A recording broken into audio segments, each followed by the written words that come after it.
Actually, children who appear overly independent and mature at a young age may develop more psychological issues as adults.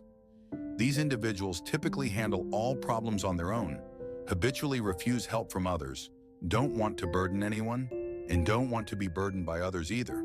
They can live alone for extended periods without contacting family, refusing to share their struggles or disappointments even when facing difficulties. They often resist intimacy with family members and struggle with conversation when together. Sometimes others perceive them as cold-hearted. Behind these behaviors isn't true independence, but disappointment, what psychologists call disappointment-based emotional isolation.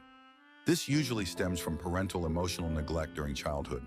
For example, when you faced difficulties and sought parental help, instead of comfort and support, you received indifference or even blame.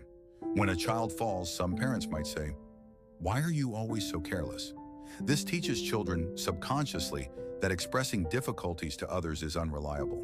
As a result, they isolate their emotions and are forced to become independent, adopting the mindset that, if I don't expect anything from others, I won't be disappointed. People who have been independent for too long become increasingly detached and lose the ability to love. They often develop avoidant attachment styles.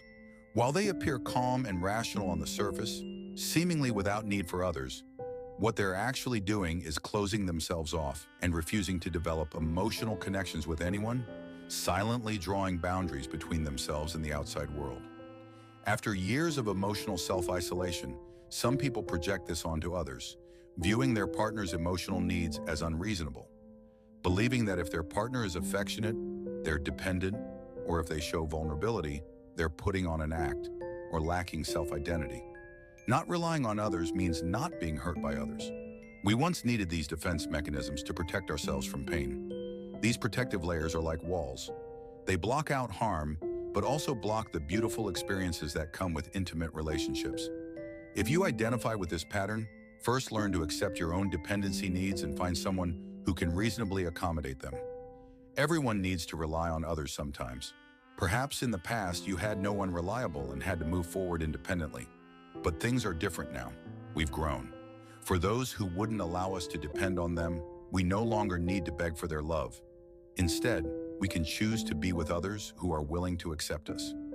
Second, try to practice dependency in small ways. For overly independent people, asking for things is difficult. You might feel nervous or anxious. That's okay. Send a message making a small request. These small things won't inconvenience others too much, but will help you experience the happiness of healthy dependency one step at a time. These experiences will build